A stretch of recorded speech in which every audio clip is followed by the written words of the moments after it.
Okay, hello everybody. Hopefully you can hear me. How's it going, Luke?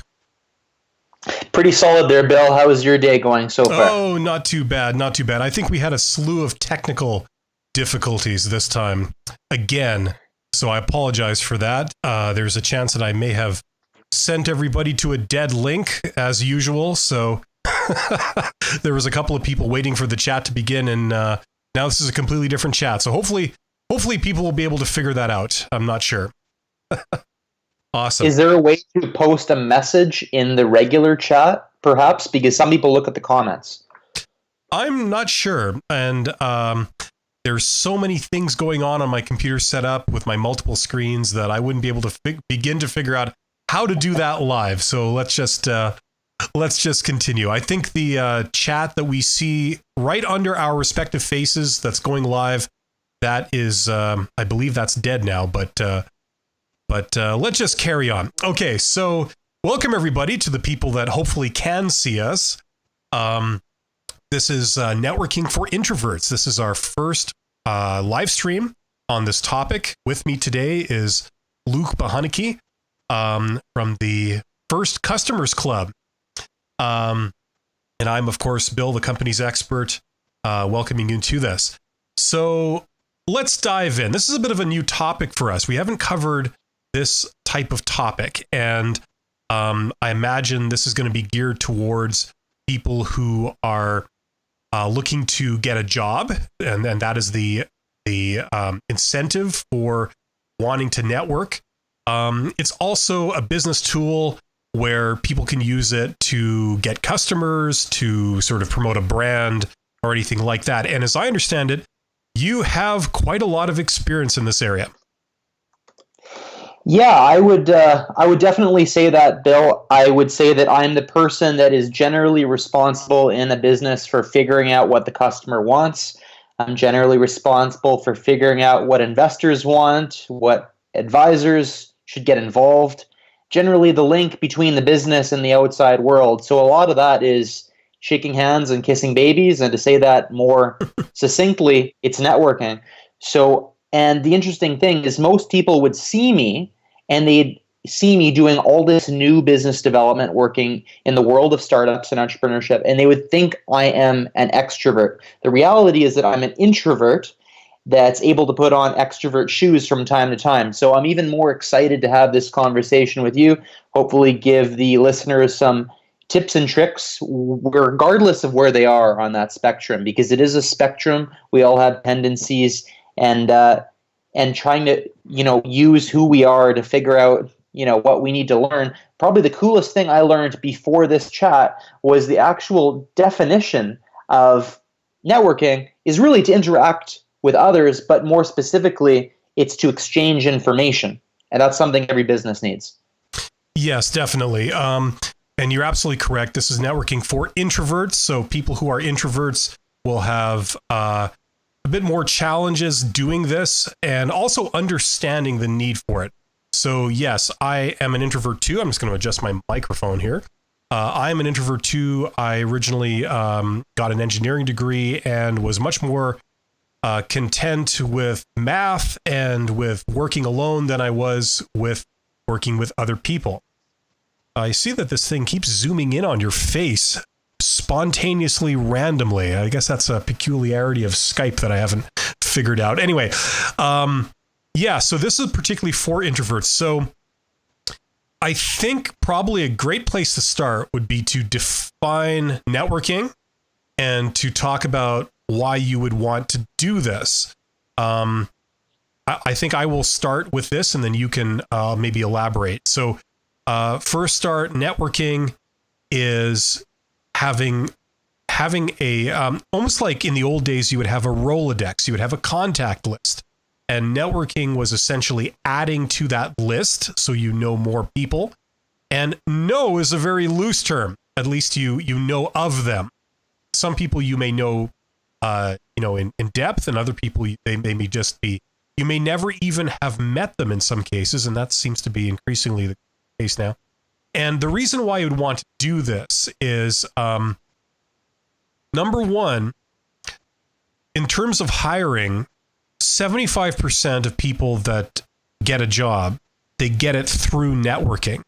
They don't get it by applying for job ads. They don't get it from answering, jobs on the internet. They get it through networking. So for that reason alone, this is a very important topic that introverts need to be aware of and need to embrace and need to familiarize themselves with. What would you say? I would totally agree. And I'm hearing you say this, and I'm thinking about the real underlying purpose. One thing you mentioned, Bill, the purpose of it is simply one of which is to know more people. So the more people you know, directly and indirectly leads to opportunities, because your resume is considered, it's moved to the top of the pile instead of in the middle, or you skip the pile altogether. When you're trying to go through your initial customer discovery, you think you have a product, you have a good idea. Who are you going to get in front of first when you don't have something that matters yet? Probably somebody that you know. So the idea of networking and actively doing activities that mean that you know more people, you have more LinkedIn followers, you have more people literally in your smartphone Rolodex, you go into a room and more people you can say hello to, it's going to mean more things. It's going to mean, free tickets to your local soccer or hockey game. It's going to mean that you're going to, be the first one to get an opportunity to invest in a project. Really, from personal life to business life, there's benefits. And I think the other purpose of networking is simply to know more things. You can learn a lot from Google, but I'm the type of person specifically that loves to learn from others, and through direct communication, from spending time listening to them talk, hearing about specific people who have done specific things in the trenches. You learn from them, you take that back to your team, you build a better product. So I feel that regardless of who you are, what business you are, these are important things. The more people you know, the more advantage. The more insight you have, the more advantage. That doesn't mean that everybody needs to be going to cocktail parties, and I think that's probably something we'll get to, right? The different styles of building a business and how to do the networking component of it as best as we can. Yeah, that's totally true. So, and you brought up social networking, you brought up LinkedIn. These are tremendous tools that we have now. A generation ago, we did not have this, so it was a little bit more complicated. But I just want to start by saying that if you have worked at a job or you currently work at a job and you have coworkers, you work along next to people, or you have contacts within your company. Let's say you work, at a desk, you're a knowledge worker, you're in accounting or something like that, and somebody else works in the shipping bay, and you might have reason to talk to this person maybe a couple of times a month. You talk to Joan in the shipping bay if you are expecting a package or you have a question about how long it takes to ship something. You would call Joan, and she maybe has an office, or her work area is a minute away from yours. Well, she is a contact, that she is in your network, and you have basically in your head, you have two things. You have her name and roughly how to contact her, maybe a phone number or, an email address or something like that. And in your head, you have a tagline for Joan, and Joan might be the expert on shipping. So if you have a shipping related question, you call Joan. So that's networking. You have now made a networking connection. This is just a coworker. So let's pretend that you have left the company or you're on vacation and you just have a shipping related question. Well, you can always call Joan and ask that question, and that's the power of networking. If you don't know the answer to something yourself, you can always find out because you have this network in your head. So that is networking, and that's, maybe the introduction to the power of networking. And you could call Joan. Joan has a reason to talk to you. She knows who you are, and you are asking her about her core competency. So that would be the sort of foundation of what networking is. And as you mentioned, Luke, the more people you add to your network, that's like the more experts you can go to, the more access you have. It empowers you. It means that you can stretch beyond your own abilities and your own knowledge to get more things done, to open up more opportunities because you have these connections. You know who to call, and you know how to contact them. And then when you talk to them, they know who you are. They're not talking to a stranger. They have a reason to answer your question or to fulfill a request of some kind. So that's what networking is, and that's the power of it. And I think if you're an extrovert, this comes very natural. You enjoy making connections, and you're very good at that. For introverts, that might not be the case. Yeah, it's and there's different types of networking, but when we talk about it, at least in my mind, I don't know about you, Bill, but I think about, the cocktail party. I think about that event where it's put on by a local organization, and there's, maybe we're talking shipping, maybe it's the supply chain organization, and maybe you're a marketing agency, or maybe you have a new product and you have an artificial intelligence tool, or you're a new trucking company that's providing a new service, whatever. Maybe you're an accountant, but you go to the supply chain association networking gala, and you're eating food and you're drinking drinks, and you're doing it wearing a nice shirt as the one that you have on. Maybe you got a tie that's going right up to the neck, and you're hanging out and you're meeting people that some of which you may know, a lot of which you don't. It can be an intimidating environment, right? It's an environment that, at least for an introvert, it sort of drains your energy. For an extrovert, it can feel really good. For me, I love it in small durations. So I can work the room for the first hour, but then after that, I got to get the heck home. So regardless, I say this because I think a lot of people think that there's one type of networking thing. You get an idea in your head, ooh, it's 100 people in a 400 square foot space, or 100 and something square meters. And it doesn't need to be that. Networking could be one-on-one relationships. That's always been my style. When I built my software company, that's what I did. Is I built a list of 120 specific people that I wanted to meet with, and I set up one-on-one coffees. That was a lot less intimidating. That's a different networking style. So I think anyone can find some kind of style they like. I just think that regardless where you are on that spectrum, you need to do something to meet new people, to build your network, and to also have the chance to learn. Would you agree?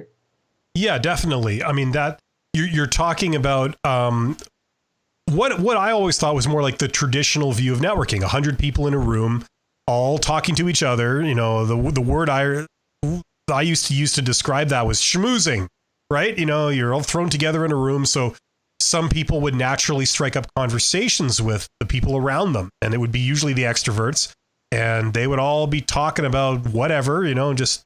The first thing that pops into their head, they just talk, they say that to somebody else, some stranger, and they're all talking together. And as an introvert, as a pretty intense introvert, I used to dislike that. I didn't want to be in that environment. I didn't want to be around these people, and I didn't know what to say to them. So we could talk about that. Like in this day and age, you could do networking over social networking, where you don't actually have to meet anyone in person. You don't have to have a conversation. You could do networking over email. It's possible to do these, and these are valid options for introverts. But to your point, that is a situation that a lot of introverts may find themselves in. For example, if you work for an organization, occasionally they will send employees to some type of networking event. Now, obviously, if you're in sales or marketing, this is much more common.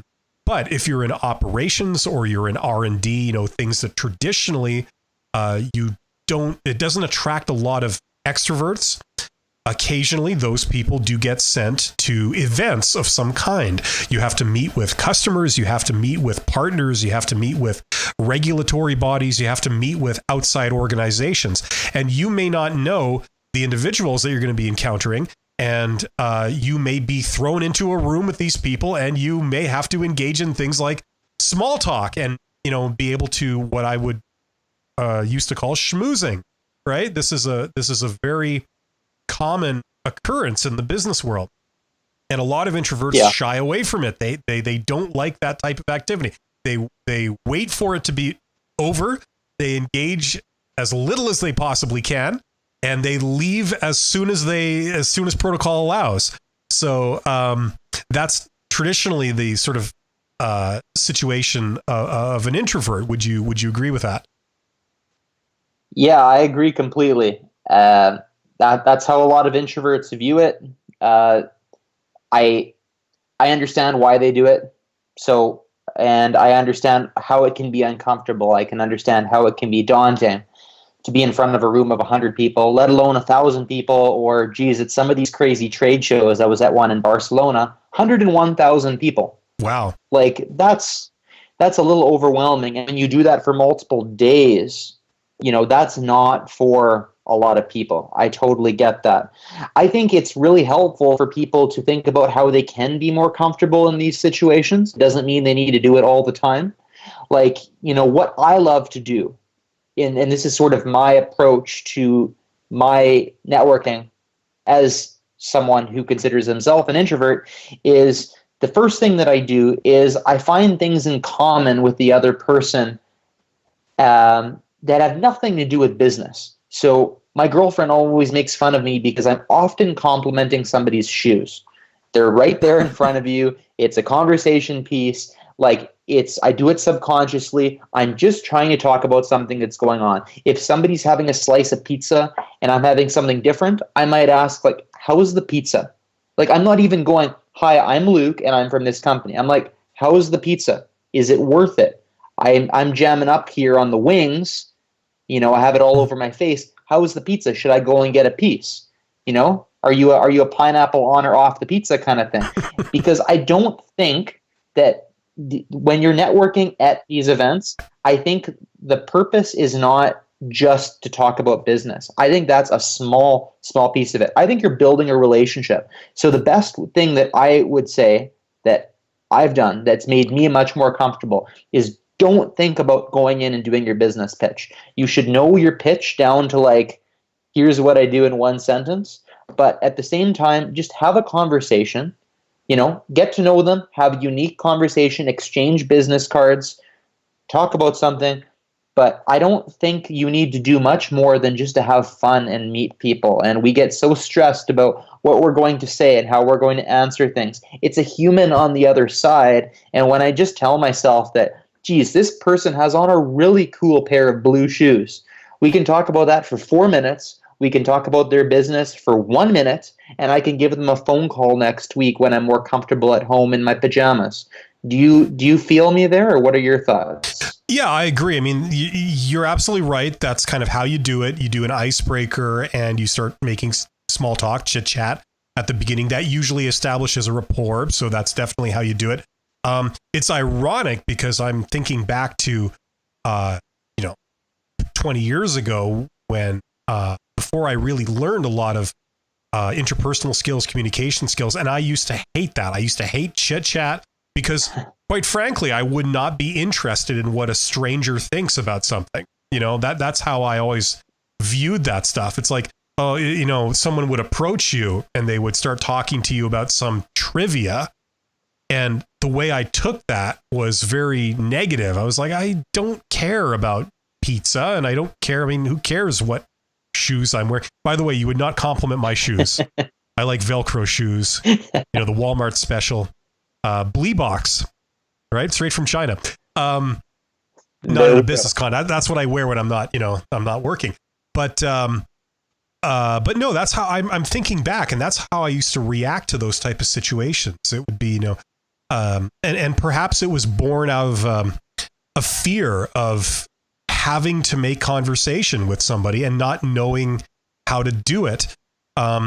So the biggest thing that helped me that I learned was you learn to ask questions. People like being asked questions. If somebody comes up to you and asks you a question about what you think or what's your opinion on something, generally speaking, that we tend to be flattered by that. Humans tend to be flattered by this because you think, someone who's interested in what I think about something, and generally speaking, that makes you want to engage with them and you like talking to them. because they're asking you about you. If someone comes up to you and starts talking all about themselves, generally that's a turnoff. Some stranger that you don't know comes up and, will never guess what happened to me. And, just goes into a story. I mean, do you agree with that? Generally, I think we that's a turn off. Yeah. Yeah, totally. Yeah. If you come up and you say, hi, I'm Luke, and I have this company and we do X for Y, and this is what type of, holy smokes, I've lost you already, because I don't think that's how networking should be done. There's a time to do that. But I think this just comes down to improving your communication skills. I think it's as simple as that. Asking questions is great. Icebreakers are great. I don't recommend doing this, but sometimes I think I've done it, but other people have done it especially. You can go up to someone and be like, oh, I hate these networking events. And often you get the same response from the other person, and right? Then your best friend. The thing that you have in common is the fact that you both don't want to be there. So that's where I think true. Just being honest and sharing things is a way to break that ice. And then all of a sudden you have something of relatability, and then you care a little bit more about them. And you say, where are you from? Why are you here? And they tell you, and then all of a sudden the conversation changes and evolves. So yeah, I think it can happen quite organically, but it depends on the place and the time and the person, but everyone's going to have to experience a little bit of it. So figuring out a way in your headspace to make it a little bit more tolerable, I think, is something we could all enjoy and appreciate. Yeah, definitely. I mean, that's true. That, finding that commonality at the beginning. I mean, I remember being told years ago that if you are meeting somebody, okay, whether this is in a job interview, whether this is in, a networking event, you're meeting a stranger essentially, and you're trying to strike up a conversation. And, the big fear and the big question is, what the hell do you talk about to a stranger? It seems that no matter what you say, you don't really get a flow unless the other person is really, really into it. Also, so I was taught, you do the icebreaker, and the icebreaker is supposed to be something non-serious that you both have in common, that you will both have opinions on. And I was talking to somebody about this recently, where, the cliche was you talk about the weather, oh, nice weather we're having for this time of year, right?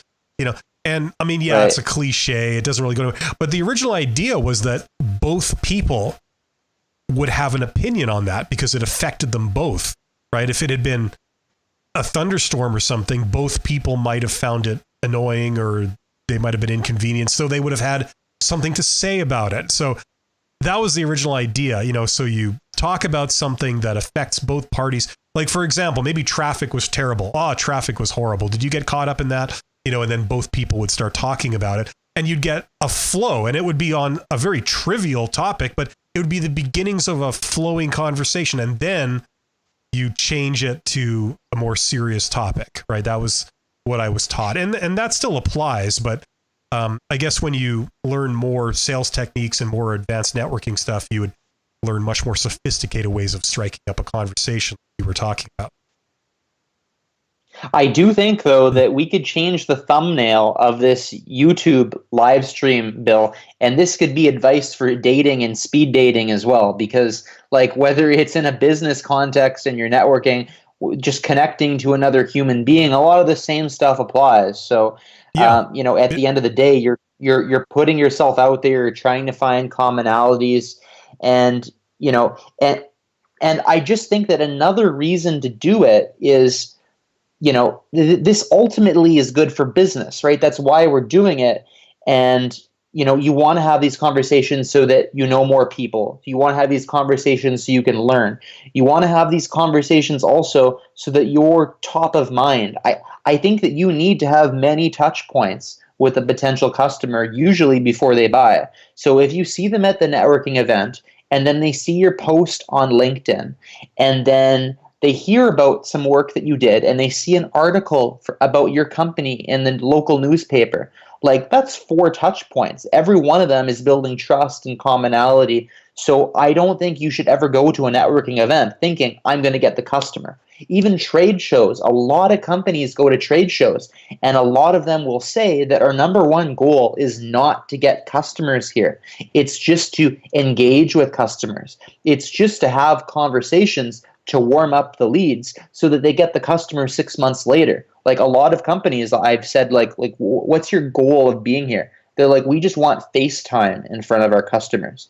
Like, that's pretty cool to think of it that way. It's not so customer focused.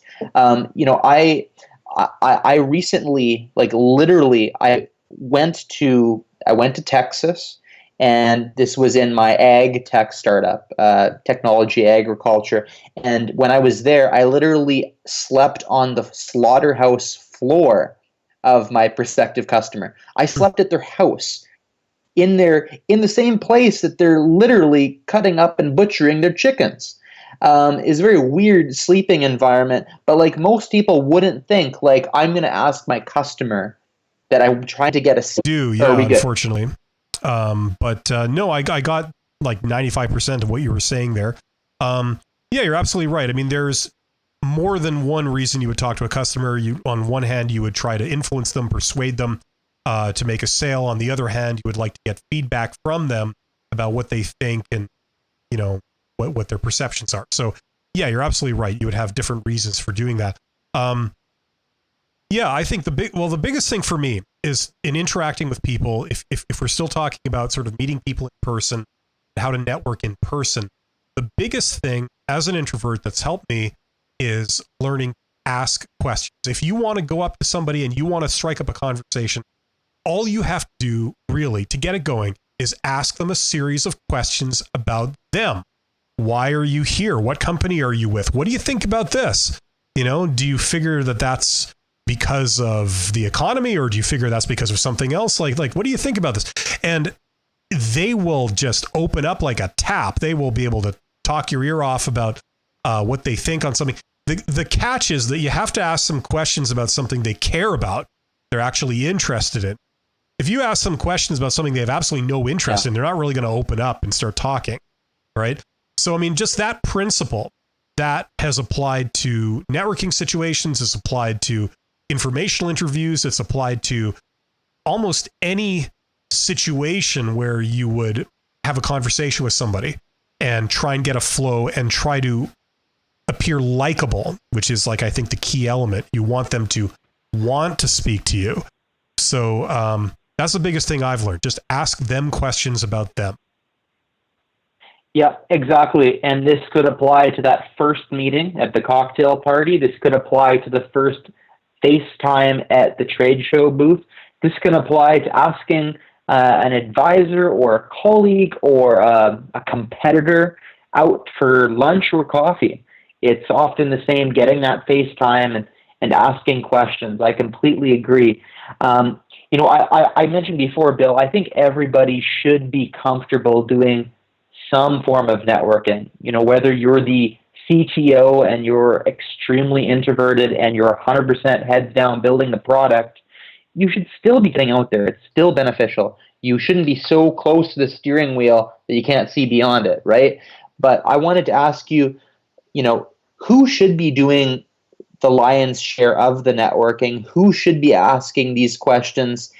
Is it always a specific salesperson or CEO or business development person? Should it be dispersed amongst the team, or who do you think should be doing this? Because everybody's got different roles, and a lot of them stem beyond, the cocktail parties. Who should be networking? Yeah, that's a good point. You keep spontaneously zooming in on your face there for some reason. There we go. That's good. You got a good smile. You got to smile with so you can see the top teeth and the bottom teeth. That's the key. Okay, I see we have a couple of people in the chat, which is surprising. I thought we had lost everybody, unfortunately, but it's great to see some people here. So, if there is anyone else watching this, I highly encourage you to send in your question. So the first one here says, my issue has always been after an icebreaker, love the pizza line, there's a lull in the small talk, and I have such trouble transitioning to a more relevant business topic. Tips on a smooth transition. Do you want to take that, Luc? Yeah, sure. That's a So great I don't question. want, yeah, AT, that's a very good question.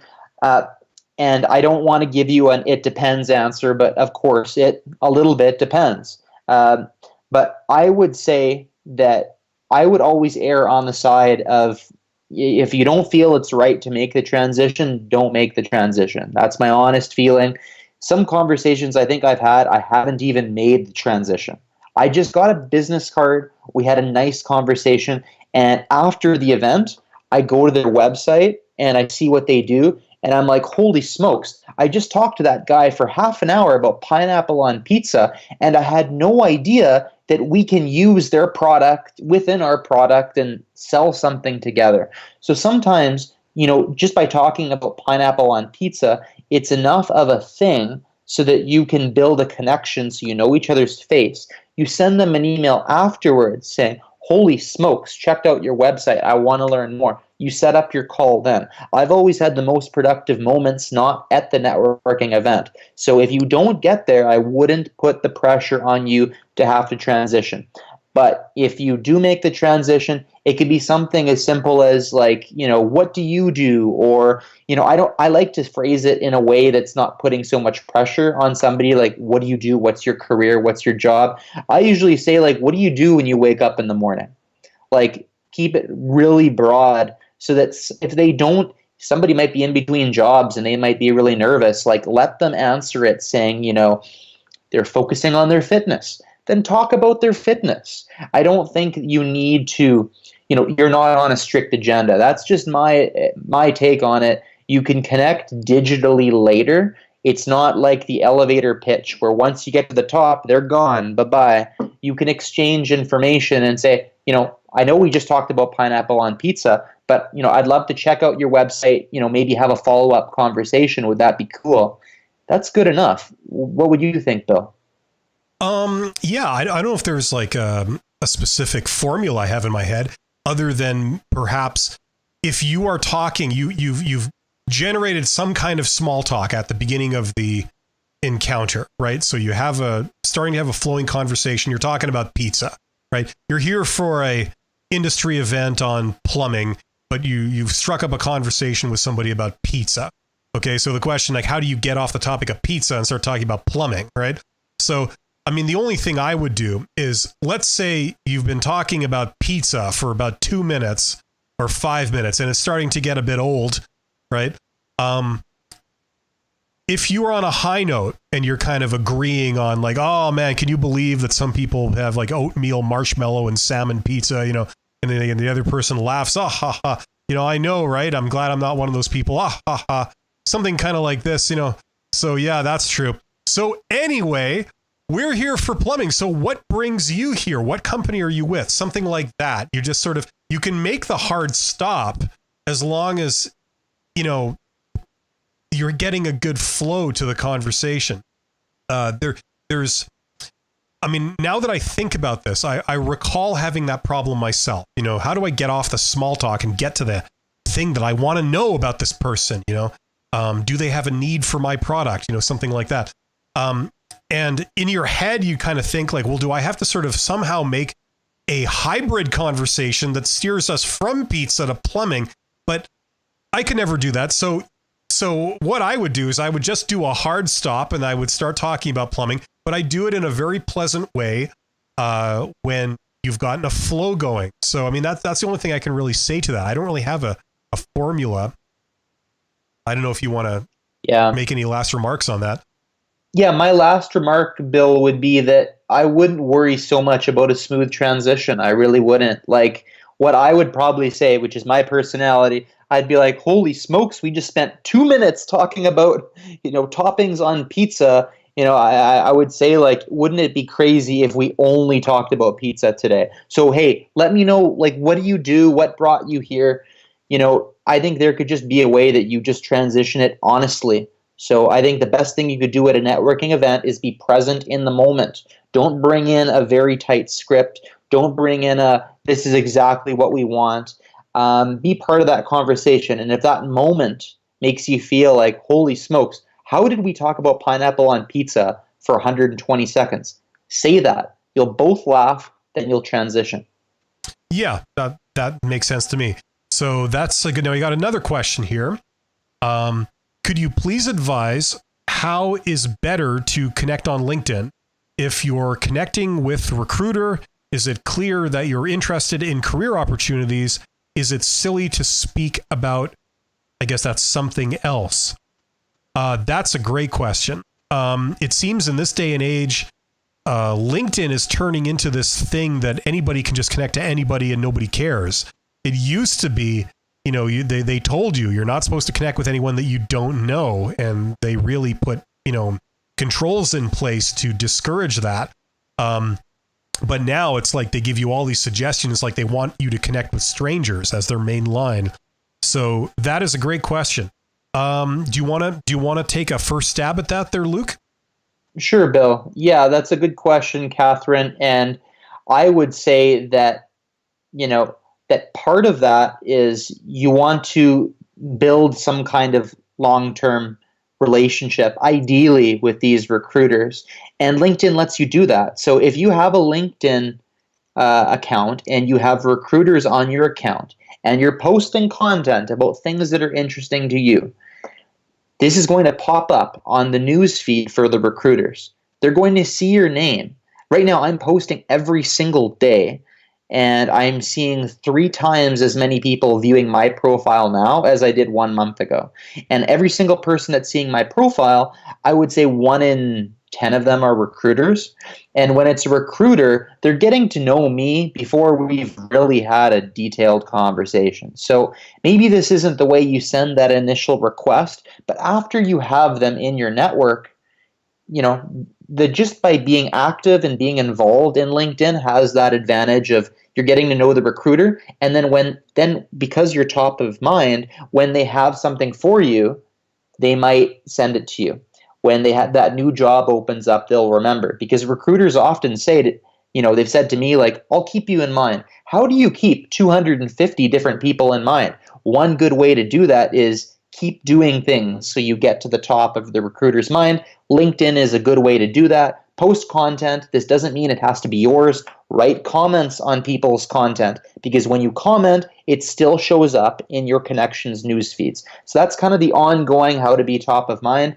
And then in writing the recruiter a message, recruiters are on there a little bit more for the purpose of work than for others. Like, it's very specific why a recruiter is on there. So I think you could skip the small talk a little bit more if you're not feeling it. But how I do small talk is I would say, hey, my good friend said that talking with you changed his career. Now I really want to talk with you. Listen, this is who I am. This is what I do. How do we start the conversation? So you can still say something that relates. How do you know who they are? How did you find them? Why did their profile interest you? We're experiencing a weird global situation right now. Make mention of the fact that there's something going on in the world. But yeah, that's what I would say. What do you think, Bill? It's interesting. Catherine is talking about recruiters, how to connect to recruiters. Oh boy, where do we start? Okay, I for the last 5 years, I don't connect with recruiters. I intentionally will not connect with a recruiter, and I will not talk to a recruiter over LinkedIn, because I find that they are the worst people to have conversations with. I find that 2 things. Number one, just the nature of their job and the nature of what they have to do. And I do see this from both sides. I teach HR at universities, and so I see the other side of it. And I understand some of the problems that they have. Their entire role is subpar. They don't have a lot of time for any individual, like you mentioned, Luc. It's like, how do you keep 250 people in your head at once? Well, you can't. It's as simple as that. Yeah. It's just not possible to do that. And trying to make recruiters, it's just not possible with the nature of their job. Secondly, I find, and this is my own personal opinion here, but this is my own personal opinion formed over 20 years of dealing with recruiters, among other people, right, is that ironically, their interpersonal skills are less developed than non-recruiters. Now, I know that sounds weird because you would think that people whose entire job, which is to communicate with people and maintain, the heavyweight championship of contact lists, you would think that they would have exceptional communication skills, meaning that if they are to interact with you, they would make you want to interact with them. They would treat you very well. You would enjoy interacting with them. I found that it's quite the opposite. So these days, the last several years, I don't connect. I get connection requests from recruiters. I never accept them. Now, the other thing is that for job prospects, personally in my career in the last 15 years, I haven't gotten a single job through a recruiter. All the opportunities, all the contract work I've done, all the jobs I've got are through networking, and not networking with recruiters, but networking with people that happen to work at a company or happen to run a company. And, I've done maybe an informational interview with them, or I've had a interaction with them back and forth on LinkedIn or other platforms. And, they've either offered me a job or done work, offered for me to do contract work or something. So I'm full disclosure. I'm a bit biased, as you can tell, against recruiters, but a little. Yeah.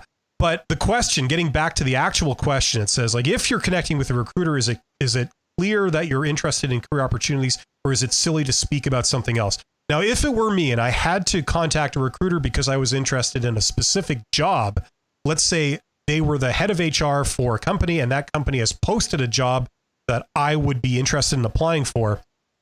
If it was that situation, I would not try to make small talk with them because of the nature of their job. They don't have time for small talk.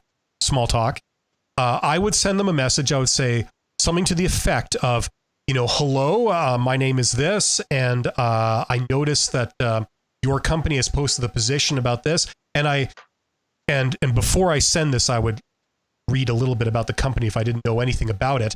And I would say, I understand that your company is a leader in this particular industry or in this business. And for that reason, I'm intrigued by this opportunity. And I'm wondering if, maybe the first thing to ask is if the opportunity is still open, if you are still looking for it. Another way to say it in your initial message will be to say, I have this qualification, this experience, and that experience, and experience with this. I noticed you've posted a position. Does it make sense for me to apply for it? Or is the position filled? Something like that. And then they can respond with something very short by saying, no, it's still open. Go ahead and apply, something like that. And then you've given them a very simple thing to respond. I would not ask an open-ended question, saying, what are your thoughts on this or something, where a reply from them would be like a big, long message. Because if that's what they would have to do, they are not going to do that. Just the nature of their job. Yeah. So I would not make small talk. I would get right to the point, and I would give them a very clear reason to respond. And if they give a response, I would make it easy for them. They could write a very short response, and that would be what I'm looking for, like a yes or no, or a simple answer, something like that. So that's what I would say. I don't know if you want to elaborate on any of that, Luc. Yeah, I think networking and personal branding kind of tie together to some extent. So, for me, when I'm sending that message, even if I'm sending that message skipping the small talk, like you're suggesting that case, Bill, I don't disagree, but I'm always trying to think about something that can help me to stand out. Because networking, I don't think, is just about quantity. It's not just about how many messages did I send, how many hands did I shake, how many babies did I kiss. It's a little bit beyond that, and it's actually thinking, what was the quality of this connection? And that's often, for me, thinking about how memorable was it, how valuable was it. So if I'm sending in a resume to a company, or if I'm talking to a recruiter, or if I'm going to a networking event and having a chat, I'm going to try to do something that's going to show the most relevancy, the most value, something to stand out. That's me with my marketing twist on it. But really, messaging a recruiter, and answering the question in your own mind, why should they care? Why should they pick you? Like, and say something that makes you stand out, something that separates you. And it might be something as simple as a belief. It might be a person that you know. It might be a particular skill set. But I would try to think about something that makes you stand out and use that in terms of your small talk and use that in terms of, your resume and your pitch as a person. Yeah, I mean, it's interesting, getting a question about a recruiter. It's like the way you interact with recruiters is different from interacting with almost everybody else. Yes. Networking as like it in the case of a recruiter, we're talking about how to get hired, right? Now, if you're networking for the purpose of getting hired, it's a completely different dynamic when you network for getting hired. A recruiter, they might be talking to 100 candidates, they might be receiving applications for 100 resumes. You can get 100 resumes for a position in like a day when you post a job online. So their situation is they're looking to eliminate people. I've done many videos on this. They're looking to eliminate people, and they're not wanting lots of elaborate communication with all those candidates. So that's the recruiting way of, filling a job. That's the situation. If you're getting a job through networking, the way you would do that is you would throw something out. Like the easiest way to do it is if you have connections on social networking, say on LinkedIn would be probably the best platform, is that you blast out a message to all your contacts and just say, something to the effect of, I'm looking to change careers, or I'm looking to work in this area. If anybody knows of any opportunities for this, please just let me know. Something like that. That would be a start. And I've gotten contract work. I've gotten jobs by just doing simply that. Just, if you have built up some connections over the years, you've got a few hundred connections. That would be the ideal. You would just send a blanket message to everybody. And all the things we've been talking about, like the small talk, the chit chat, the, trying to get a flowing conversation, that applies to people that, they're not recruiters. They're not talking to a million people at once, and they're not looking, trying to fill a job. These are people that you're just putting it out there and saying, look, here's who I am and here's what I can do. And then if you're successful in that, that goes into the people's Rolodex in their head. And they think, oh, if I have a question on this, I call Bill. Or if I have a question on this, I call Luke. Or if I have a question on this, I call Catherine. So that if they happen to be looking for somebody, hey, Catherine, I know that she does this. So, I know she has skills in that area. So the whole point of networking is just sort of instilling that knowledge in people. My name is this. This is how you contact me. And if you have a question, or if you need someone that can do this, you call me. Something like that. Yeah, I could not agree more. It's to be top of mind for a particular thing, and that's exactly where, Bill, I feel that there's that intersection between networking and branding, because when you're networking, you're representing yourself, and someone's going to have some idea of you based on what you portrayed.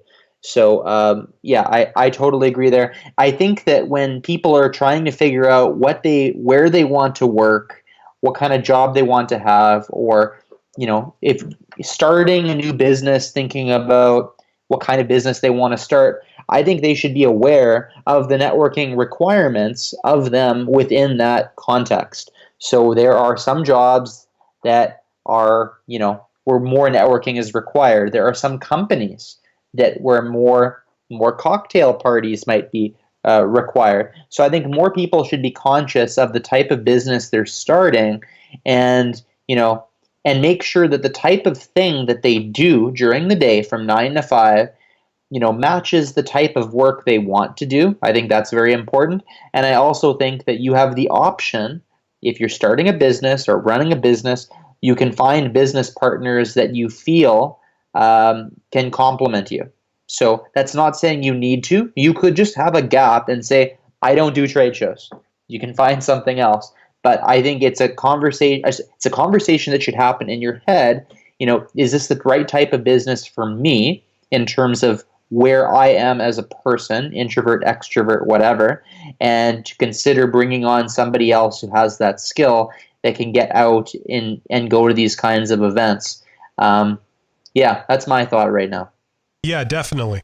Definitely. I think a key element that people need to think more about is the tagline. Now somebody's brought up LinkedIn, and LinkedIn is a great example. You can, when you fill in a LinkedIn profile, for example, you're going to put your name, you're going to put your, what your job is and all that kind of stuff. You're essentially entering your resume, but they have a space for a tagline, and the tagline goes right under your name. And it's interesting because, as I understand it, their default thing for the tagline will be your current job title, right?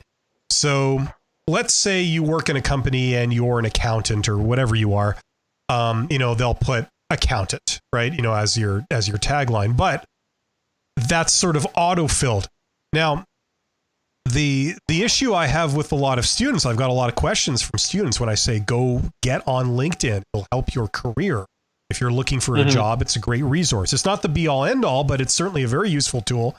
And the question comes up, well, what should they put as a tagline? Because you could say you're a student, right? If you're a student at university, you could say you're a student, right? But the question is, when you go to your network, right? Who are you to them? Are you a student to them? Or maybe you already have a master's degree in something. Maybe you have a master's degree in paleontology, but you're currently a student and you're studying physics. Okay? So the question is, what should you put as a tagline? You could put something to do with paleontology, paleontology expert specializing in this area. Or you could say student, or you could say, looking for a job in physics, something like that. Like, how do you identify yourself? And, this ties in with all the modern stuff on personal branding and stuff. But the question is, who are you to that person? So if you're trying to get a job in, maybe in the future you want a career in physics, but you are a fully qualified paleontologist, and you're looking for a job in paleontology, your tagline probably shouldn't say student, and it shouldn't say, physics graduate or something like that. It should say something to do with paleontology, expert paleontologist specializing in the, I don't know what you do in paleontology, the Mesozoic era. Which paleontology is bones, right? Like archaeology is human history, right? Yeah. So you'd be studying the Jurassic period or something like that. So that brands you, that brands who you are. And, same thing, if you go to an event, you're handing out business cards. Who are you? You have your name. And you got your contact information, but who are you? Are you a sales representative for a certain company, or are you an expert on this particular type of equipment? You get to decide who you are to the other person, and that's going to go into your Rolodex, right? So if they have the need for an expert in paleontology, your name comes up. However, if they're looking for a student, maybe they're looking for a volunteer or something, and you've branded yourself as a student, then they'll think of you. So you have to get the tagline right. It's not just talking to people. It's also knowing what your identity is, who you're going to present yourself as to the other person. I'm really glad that you decided to bark up that tree there, Bill, because that's very interesting, because we can think of it as this is this podcast is a LinkedIn promotion channel and we're just promoting the LinkedIn tool, but it goes much beyond that, because when I go to a hockey game and I'm bumping into somebody between the hockey periods and they say, "What do you do, Luke?" Like, I meet somebody new and they're with somebody, or like they're wondering, what do I do now? I hate that question. And getting back to networking as an introvert, like, I'm a little bit better at it now, but it freaked me out for years. Like, I would avoid people that I would know at an event, because I don't want to have to try to figure out the words to say, what do I do? I didn't know what my tagline was, but I think it's important to have it, and it evolves. It's never the same, and it's very good to speak of it, from the perspective of what do you do, but some other ways I see people answering it is, is trying to say what they want to do. That's part of your tagline is not what you're doing today, but what you want to do, what you're Yes. interested in. And I also think it's like what value do you bring to? There's a lot of good taglines that are like, helping X company solve this problem. It's like it doesn't say the name of my startup because most of the people don't care yet. We're still too small. But I'm helping X type of person solve Y type of problem. I think that's one of the good structures. I don't want to say that's the only way to do a tagline, but and you can take that into real life. You could say, oh, like I'm helping a lot of early stage software companies find their first customers. Like that applies to what I'm doing today, that applies to what I did yesterday, that applies to tomorrow. So I think from the perspective of like here's what I do, here's my value, and or what you want to be doing. You're currently a med student who is interested at the intersection of medical devices and user experience. I don't know. But like it immediately starts to move you down a different path when you start saying like, oh, user experience. Interesting. You're a doctor and you care about the user experience of products. Very interesting. That might open you up to a new type of conversation. You might have done nothing that relates to user experience as a med student. But if that's what you're interested in, all of a sudden it points your persona in a different direction. Would you agree? Yeah, I agree. You brought up an interesting point. What if there's a disconnect between what you want to do and what you're doing now or what you have done in the past? And then somebody asks you, what do you do? Or who are you? Right? That's a very common thing. Like, let's say you got a degree in something and you had a career in, I don't know, career in customer service, but right now you're working at the gas station, right? So according to LinkedIn, that's default way of doing a tagline is that if you entered in the gas station thing, it would say your name and then it would say, employee at gas station. That's who you are. Yeah. So you would, I agree with you entirely. Your tagline should be what you want to do or what you feel that, is your identity. So if you feel that, you're not a gas station attendant who had a prior career in I don't know, customer service, you feel that you're a customer service expert who currently is working at the gas station, you would brand yourself as a customer service expert. 100%. Yeah, Bill Todd, customer service expert, right? Then in 1 second or 2 seconds, whatever that was, they know my name and they know who I am, right? Yeah. So figuring out what your tagline is a prerequisite for networking. So that when you introduce yourself to people or they look up who you are, they have a clear idea of who you are. Like, for example, the example I used at the very beginning of the podcast, the person in the shipping department, Joan in shipping, right? Who's Joan? She's the shipping person. That's her tagline, right? So anything shipping, talk to Joan. You need someone that can do shipping, you hire Joan, right? If you don't have that shipping piece, just networking Joan is going to be very hard because people don't understand why they would want to talk to Joan, why they would be interested in hiring her. Who is Joan? What does she do? Oh, she's a student. She had a previous career in customer service or paleontology. No. She's a shipping expert, right? So you need those two things to be very clear, your name and who you are. Somebody says, and this is probably our last question today because we've been going over an hour, but it says the next time anyone asks me, what do you do? I'm going to say, I eat pineapple on pizza and let the chips fall where they may.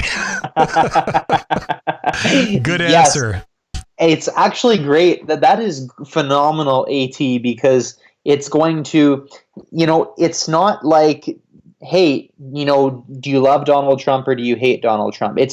We're not getting into politics or religion or anything that's polarizing in a negative way. We're getting into a goofy, fun topic that people always love it or hate it. So I completely agree with that kind of topic. And that's, I think, a note for networking as well, Bill. Like unless you're really willing to go for it, probably stay away from religion and politics, and stay to topics that aren't going to polarize people.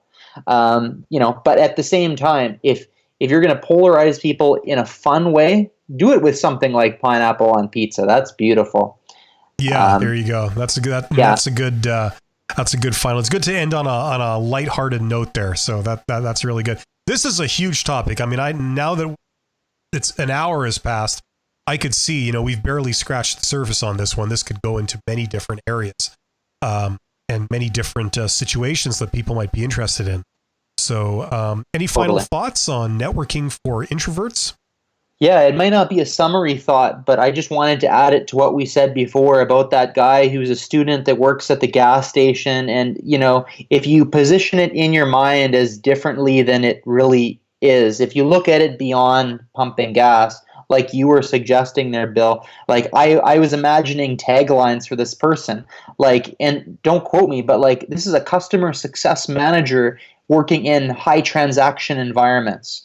This is a customer success manager who's working in customer service, friendly positions. And you start to really think, and it's that sounds so much more interesting. I was just dealing with someone that works at a hospital in a remote area, and he just said on his LinkedIn that that physician at acronym. That was it. I didn't even know where it was.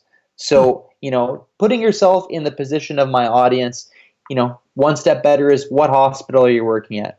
But even better than that, what's interesting about the hospital that you're working at? And what I realized, I said, you're doing emergency stuff, right? And you're doing emergency stuff in a rural, remote hospital. Holy smokes, that's an interesting topic right now in the world of telemedicine, telehealth, dispersing the knowledge of specialists. So he changed his tagline to be basically physician working here with experience in remote healthcare. And it's indirectly or directly, that might open up some doors on the social network, that might open up some doors in person. So yeah, it's a gigantic topic, and I'd love the chance to dive in any other time that we get, because we can take this in many directions. Yeah, it is. I would just to sort of end off here, I would just like to say that, traditionally networking is more of an the extroverted type person. It's more of their game. It comes more naturally, especially when you're doing it in person.